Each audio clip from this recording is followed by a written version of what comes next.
Welcome, Rockets fans, to the Chop Shop, where we will be looking at the Rockets releasing the 2022 to 2023 schedule. And are you ready? Because we got some surprises in there. We got some stalkers in there that's like, ugh. But we're gonna go through the weeds, and Frank got some graphs he gonna put up, and we're gonna take a deep dive into it. Coming right up. All right, Space. So the way we're going to do this is we're going to go through the teams based on the bad teams first and review how we think the Rockets are going to do against those bad teams and those tanking and teams that just suck. Then we'll look at some of the contenders and see who is on upset alert for the team. Then we'll talk about the overall record. But just to start off, let's start off with these bad teams and let's see how we think we're going to do. The first game or team we're going to look at is the Detroit Pistons. So we play them twice, once in Detroit on January 28th, then on March 31st here in Houston. So what do you think our record is against the Pistons? I think we split against the Pistons at Detroit. The Jalen Green, Cade Cunningham saga continues.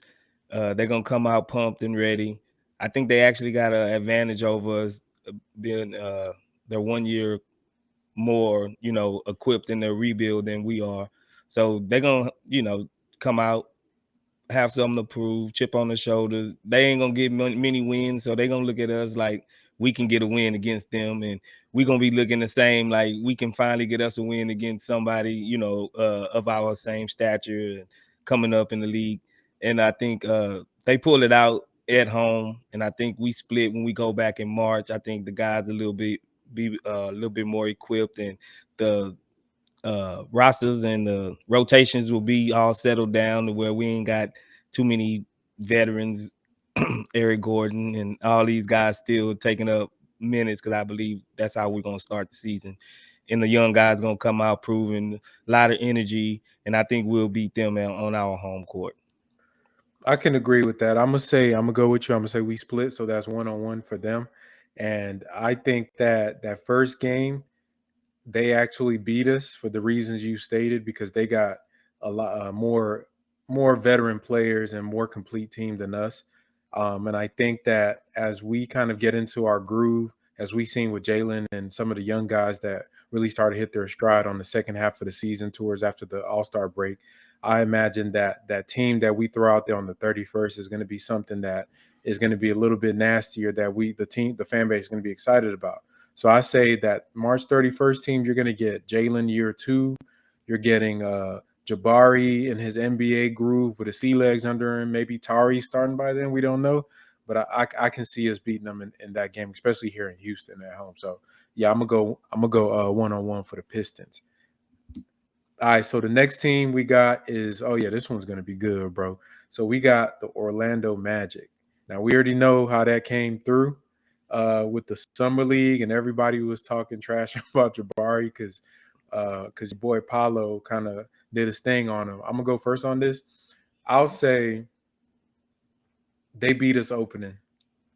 Yeah, I'm a flip. I think I had them 1-on-1, but just thinking about it now, I say they beat us opening night just because I just don't think that Jabari is going to be ready that soon into the season. And I think Paolo is going to hit his stride. And I think by the time we get to the December game, I say we take that from them. So I'm going to go 1-on-1 on our record against Orlando. What you got? I think I got us winning both of those games, actually. Okay. I think our roster just fit better. They still got a lot of. They only got one initiator, and that's Paulo of the ball. Really, Franz, he can do it a little bit, but you got to get him more in the spots. And I think Jabari, he's going to be our third option. He's not going to be just that impactful, but on the offensive side, but on the defensive side, he's gonna be ready to go. He still got some of the a little chip on his shoulder against Orlando, the way they did him on draft night and leapfrogged him and when it got Paulo. I think he gonna have something to prove. And I just think when we come back home, we just gonna be a more ready team by then, to where I think it's just gonna not be easy, but I think we gonna already know how to beat them, and I think we gonna beat them again. That's just how I feel. I'm excited about this game, bro. This is like honestly a lot of these games just because of the little storylines that they have in them. Whether it's Jabari and Paulo, whether it's Cade and Jalen, whether it's the OKC the angle, they're OKC and the Rockets. It's like there's so many little storylines that make all of these exciting, and these might be like the contenders of the future. And it's like building that bad blood early, man. And you know, you an old head like me. You know, when you get that bad blood, them games just mean more. So yeah, Right. I'm really looking forward to a lot to especially Orlando. I want to see Jabari get a shot back. All right. So speaking of OKC, we're gonna move on to the Oklahoma City Thunder. So Western Conference foe here. We played them 4 times. I'm gonna let you rock first on this. What you got us doing against the Thunder? I got us winning three out of the four. I think we go 3-1 against them. I just think we just got a better team than them. And I think they're not in no rush to win. Like really, like I think they're gonna be trying to go for Wimby. They might end up sending SGA. They might end up sending Lou Dort. Or you never know with OKC. They know how to tank in Yeah, good fashion. yeah, they're shameless. So it's like I really don't know the direction of do they really want to win any games. So I think they're gonna end up eking one out against us at I think at their house in February 15th. Is the day after Valentine's Day. All our guys are booed up. Everybody on the team got booze. They gonna be a little Man. hungover probably, and they ain't gonna really want to go play OKC. You know what I'm saying? But I think yeah, they gonna eventually we'll just win 3-1 just because I think we're more poised to win than they are. Basically, that's it. Okay, so I'm gonna agree with you, but I'm gonna look at it from a different angle. So I'm gonna say that first game, I think most of the teams that are bad are gonna try to start the season just to see what's happening, right? I think I'm gonna disagree with. Well, nah, you might be right. They might. We probably have a more rounded, more talented team, but I think in that series, SGA is probably the best player if he play. So if they got a healthy SGA, you still got Giddy, you still got Chet, you got all the thousand power forwards and wing type players they got in the past 3 or 4 drafts. I think when their full roster is there and they're trying, they probably are a more ready team because you got to remember Jordan SGA been in the playoffs, bro. So these are guys that are battle tested. So I'm gonna say that first November game, they probably beat us because we still trying to figure it out. Then I'm gonna say probably around trade deadline, teams like that start doing the tank dance. So I'm gonna say we probably get them. They might just fold up after January. So I'll say 3-1. Beat them 3 times in February. Beat them that Wednesday right before the All Star break, and then yes, go beat the whoever they rookies is. Chet. Hopefully they put Jalen because they don't do sophomore versus rookies anymore, right? Isn't it just random Nah, teams they now? just do it. Yeah, they just team up now. Bro, I want to see a team with Jalen, Jabari against Giddy and Chet. And I Chet, hope that happened. I oh hope that man, that'll be box office. happened. That'll be crazy I'll pay to see that. for sure. So next team we looking at the Kings. Now this one I'm a little because they were trying last year. They were just bad. But I think they still they won the middle of the road teams, but we played them real close. Damn near every game, especially the ones in March and towards after March that we played them. They were pretty close games. Even they had a lot of veterans. Our guys were hitting their full stride pretty much around that time. So for them, I'm gonna say 2-2, man. I'm gonna say we split. Uh, this one, I don't know. It's a toss up as far as which games they actually win, but I think it's a split regardless. And that's why I'm gonna go with the Kings. Yeah, I got them splitting them too. Only reason why I got them splitting them because is all of those games are later, like the second half of the season, pretty much, and I think we'll be in stride enough to compete with them and all. Because I think they really probably got a better squad than we do, like on paper, and because they just got more seasoned guys over there than we do. Even though they ain't really good, but they just got a little bit more experience than our guys. So I think we'll stick with them, and I think we'll end up splitting that 2-2. Yeah, I agree. Bet.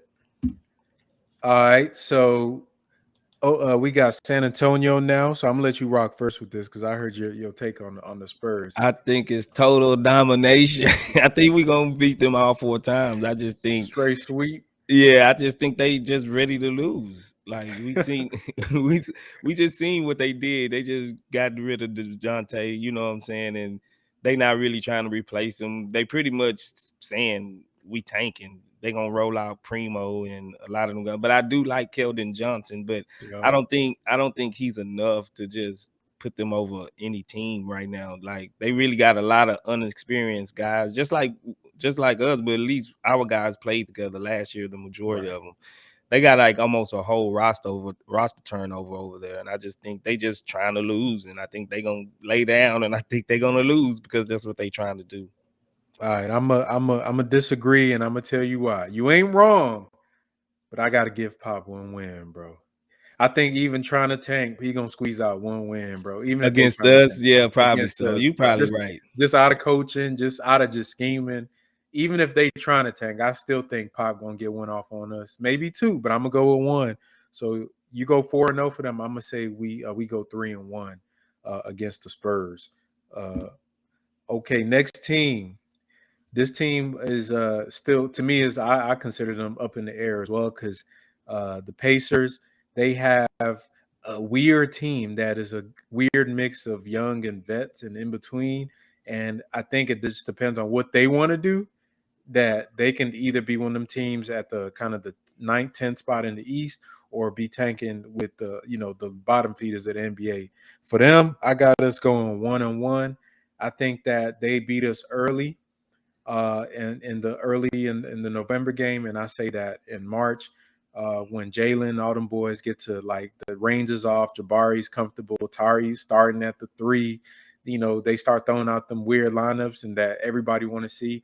I say that we start putting some foot to ass on some of these teams. So I'm gonna go 1-1 on them.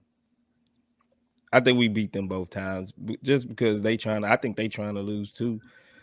They always like that one pick away from getting a franchise type player because they never fully embrace a tank. So I think they finally seeing around the league, you got to go ahead and full out tank. I think a lot of teams is going to be tanking whether we believe it will, I mean, believe so or not. But I think they one of them teams that's going to end up shaking it up and be like, man, we just need to tank. And I think they're going to tank, and I think we'll win both of those games. They just traded Brogdon and everybody. Like, they not really trying to win. All right.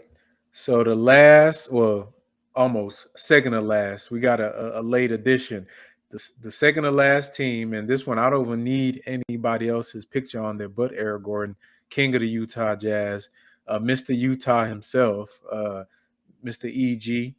So we playing the Jazz 3 times. So this a real wild card because I don't know what they're doing. We don't know if Donovan Mitchell's going to be there when the season starts. We don't know what's going if Pat Beverly, all these trades they made to get Rudy Gobert over to Minnesota. You don't know what Danny Ainge is thinking. Are they trying to tank to try to get whoever they trying to get? Are they going to try to flip the rebuild? You just never know. There's just too many variables over there. I'm gonna say I have two scenarios. If they do full out tank, trade Donovan, blow it up, everything, I say we beat them 3-0 because their team with him is not good. Hell, their team with Gobert wasn't that good. And we were, if you EG has shown us that. We've seen KPJ go off on them. We've seen Russ and Harden go off on them. They're just not built to fight Houston. So I'm gonna say 3-0 against Utah. And I'm gonna say that if Donovan is there, 1-2. Yeah, I think we gonna beat them all 3 times. I think they committed to the tank, and I think they eventually somebody's gonna get Donovan Mitchell is gonna be traded eventually. If not, they're gonna try to shelf him as much as possible to keep him healthy until a trade come through. And I think we just gonna end up beating them just by default. They're gonna be trying to lose as well as I think the Pacers will be. I think we just gonna beat them 3-0. I got 3-0. And those are early games, so that'll be real interesting to see. Also, so we got a last minute addition, and I'll let you explain this. Why you think this team belongs in the losers bracket? The Washington Wizards. I think we just got to put the Washington Wizards in there because they not good. I mean, I think they deserve to be in there no matter what they do. They always gonna wizard it up, and it's gonna they gonna end up being at the bottom as well. But they never fully embrace a tank either. So they gonna always end up being somewhere in that mid to late, you know, picks. So I think they just not good, man. I'm sorry. I just think they need to be in there. Okay, so we played them. We played them twice. What you got us? I got us beating them both times, of course. Man, bro, they just paid Bradley Beal like the damn near $250 million. Man, you don't think they big bag Bill can't they I like think they get did that one? just to keep some fans happy and keep somebody coming to their arena. Because if they got rid of Bradley Beal, nobody is going to see Kyle Kuzma and all them boys. Nobody's going to go see it. I'm Damn, not sorry. Kuzma. Shout out to Dell for being a Wizards fan, bro.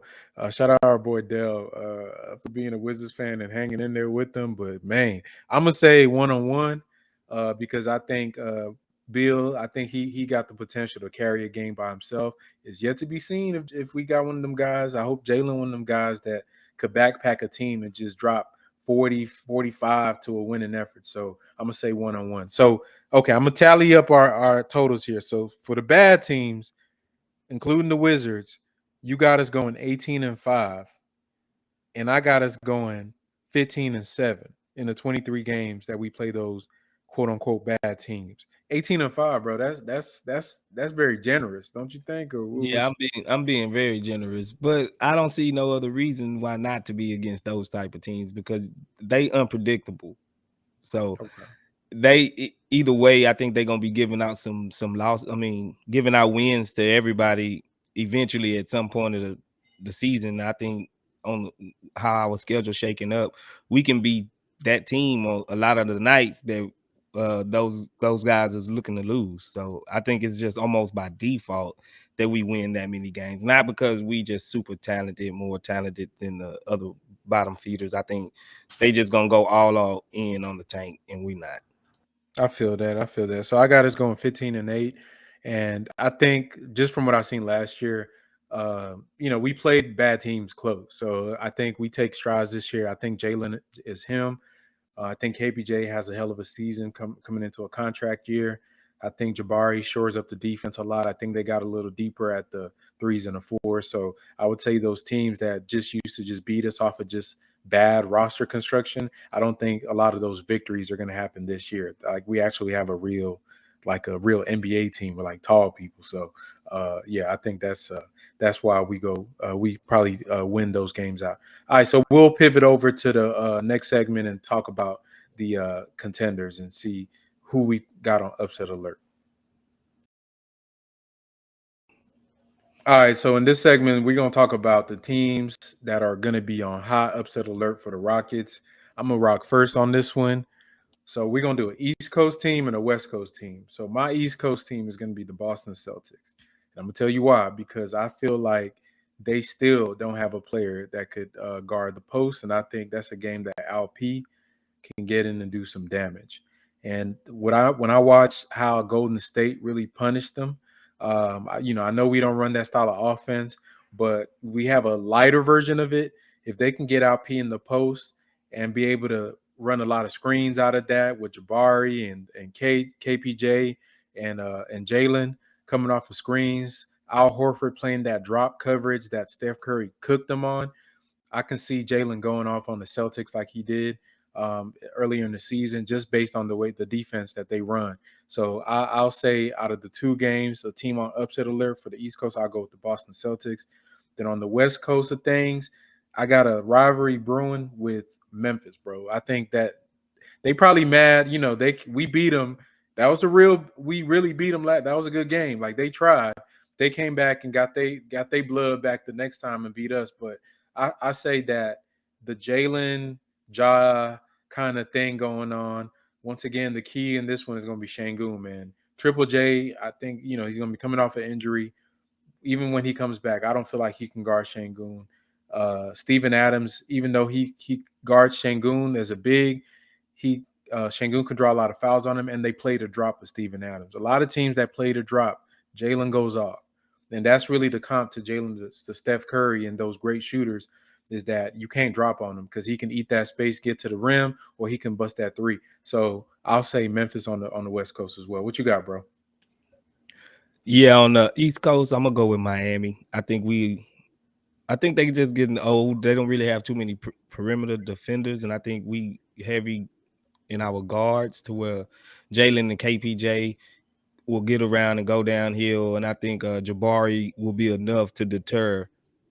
Uh, what's the name? God dog it, Bam. Bam. I think he Yeah. can deter Bam enough to where he can keep him out of the paint from really doing some damage down there. And I think they just older, and I think they're gonna be trying to rest some guys. They always look towards the playoffs, and I think they just gonna give up one to us. I think in the West, I'm gonna have to go with Phoenix. I think we play at Phoenix enough to where we kind of familiar with Phoenix, and they're gonna be in the top seed again, I believe. So I think they're gonna be looking to lose one here and there, like towards the end of the season, to where we can sneak one in on them. And we looking. I think Shangun I think Shangun was going to, because he had a good game against Phoenix the last time we played against Phoenix. He was drawing fouls. They couldn't stay with him. And he was moving out of the high post to where he really brought DeAndre Ayton out of the post. And we looked at good against him. We was actually right with him right to the end. I think we lost on like the last two possessions or one of the last possessions. And I think we just got a better uh core of guys now to where we can match up with them pretty good. The only wild card is Bridges. I think Bridges, if he get hot, I think he can really do something. And then if he kind of make it real tough for Jalen, if he can make it real tough for Jalen, it's gonna be hard for us. But I think we're gonna be up to the battle at least for one of those victories. I think we'll surprise Phoenix one time. Okay, okay. That's a hard to me. They a weird team because looking how they went out against Dallas, you don't know what they're coming back to. So, um, Chris Paul. To me, if he there, if it's a close game, I'm gonna give him a nod. But it is interesting, bro. Like to start thinking who's gonna be guarding who on a lot of these teams when we got some of these guys now, like Jabari coming in on Phoenix. Though on that point, who you throwing on? Who does Jabari guard on Phoenix? Would you put him on uh Mikal? Would you put him on who you got him guarding? Honestly, I think he would have to guard Aiton if he's in there on Aiton, because he can deter Aiton from the rim. He's tall enough to kind of keep the lob threat down, and he can come out because they run a lot of pick and roll, and they want Yep.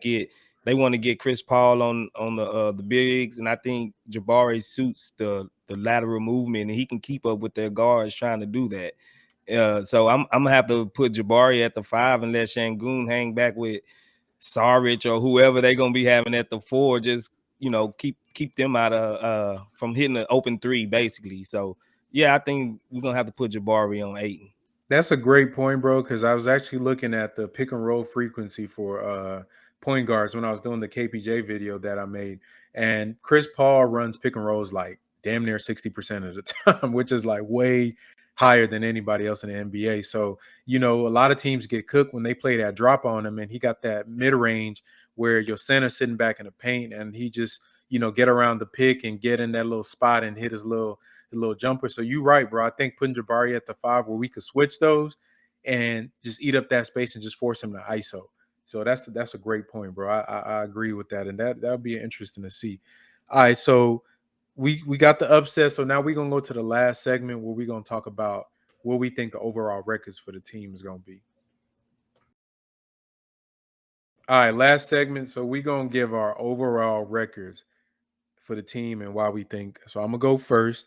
I'm gonna say I wrote mine down. I got us going between. So I'm gonna give a range because I can't really, so many variables to know. I say we win between 25 and 30 games this coming season, just because Okay, so we're coming off a season of winning 20 games, and if there's any incremental improvement with Jalen Green, any incremental improvement with Alperen Sengun, any improvement with Kevin Porter Jr., that's and you add Jabari and Tari and Ty if you get a chance to play. Everybody else a year older. Tate, KJ, all these dudes are a year older. These dudes coming to year 3 and 4. If they can't squeeze out 25 wins, bro, something is wrong in Houston. If they can't squeeze out 5 extra wins in basically year 3 of Coach Silas's kind of his time here in Houston as a coach to develop these guys, then something is definitely wrong. Because if you still sub 20 wins 3 years into a rebuild with pretty much a cohort or a group of people, then it really speaks to that the development is not occurring. I know we don't have to win X amount of games, and everybody says a development year, but let's be honest, we all expect to be better. Whether we tank it or not, we all expect to be better on defense and transition, expect to be better in turnovers. And I think that at least gives them 25 wins. And I think on the front end, if they can keep those things good, just by just random chance, they're going to win a couple more games. So I'll say between 25 and 30. What you got, bro? Yeah, from actually I got us from 28 to 31. Okay. Somewhere up in there, just because I think I'm being a little generous, but I think it's gonna be more teams looking to give up wins this year, just because this is a strong draft, from what I'm hearing. So I think more teams are gonna be trying to put that looking ahead. I think we did this 2 years ago where we was looking to give out, but I think we really everybody want to see uh potential and progression from the young guys, and I think we got a little bit more clearer vision of where we want to go than we did the previous 2 years. And I think our team actually fits better. No, we're not a better uh one of the top teams in the league, like where every fit is perfect, but I think we fit better than we did the previous 2 years. Of course, like nobody is just gonna be playing out of their role, as drastically out of their role to fit up to try to plug in holes from lack of the other guys on the roster. Like Tate, I don't think Tate will be playing so much five and trying to hold those big guys, because we got a couple of more bigger bodies to throw at people. So just in that, and I think our perimeter defense will be better. It's never our offense. I was never worried about our offense. We can score with the best of them. We got some offensive dogs. It was always our defense, and I think we actually boosted and cemented our defense as far as our core that's going to be starting. I think our defense got a lot better with Jabari, and I think Eric Gordon, who's going to play the three, is a very good perimeter defender. And we seen KPJ, he actually is a good defender, and we seen Jalen Green, when he tries, he actually can at least get in people's way and stop them. You know what I'm saying? Like, he actually get hard on defense. So I think all that translate eventually. I think Coach Silas is going to be wanting to win a couple more games, just to pat himself on the back and saying, yes, this rebuild, it is going in the right way. I think Stone want a little bit more wins, just to say, yes, I am constructing this Rockets roster right. And I think also Tillman, who's the wild card out of all of it, I think he want to see a little bit of more progression and just wins in the win column. And I think everybody got a little bit more incentive to win this year than we did in the past years. And I think it will show. I think so too. I agree with everything you said, and I can see. I think Jabari being on this team is going to patch up a lot of the holes that we saw last year. Just putting that defensive IQ on that court, even with Shangun when they're together, just those little plays that people don't really be noticing in the game that a lot of guys give up. He's going to be coming in, like you said, towards the second half of the season when he kind of get his feet under him. A lot of those games that are close, he gonna make them plays. He might not drop 40, but his his version of dropping 40 is shutting down your best player, keeping him to a bad game, making the last stand on the defense to win a game or to get a turnover when it's those little plays that we used to lose last year that makes us a bad team. I think day one, that man sets the culture for us. Him, Tari, all the guys coming in, and just like Coach Salas said on that interview on the Matt Thomas show, he said that when you have a guy that's like Jabari that comes into your locker room, he raises everybody up. and just by his attitude and work ethic. So yeah, I agree. I think they're a better team coming into this season, barring injuries. I really do think they're going to shock everybody. So yeah, so I'm gonna say yeah, we about the same over there with the wins, and we'll see how they do, man. We'll see how they do. So that's pretty much it for today, everybody. We appreciate y'all for checking in with us here at the Chop Shop. Space, what you got? You got any plugs or anything going on? Nah, man, it's just same old chop shop schedule over here. We're gonna keep on putting out this content. I am working on some more visual videos and stuff. I'll be, I'm split up between this and my Your my your my your real real your my real real job, job. right? But yeah, it's still coming, man. We still working. I know you got something right coming up. Yeah, I got I'm trying to work up some for this KJ versus Tate, man. It seems like people want to see that, see some stuff on that. So I'm gonna see. I don't know which angle I'm gonna take. If I'm gonna make it more of a narrative video or is it gonna be a film breakdown? But that'll be coming out hopefully within the next few days. As he said, we got a lot of great stuff coming out with the Chop Shop, man. Y'all just keep pushing us. We getting up there in the view counts. We're getting the subscribers. We thank all our subscribers for always supporting us. This is the place where you get the real, no cap, all the time, bro. And we gonna keep improving and getting better at what we do, man. So appreciate everybody, and yeah, go Rockets. Let's go, Rockets.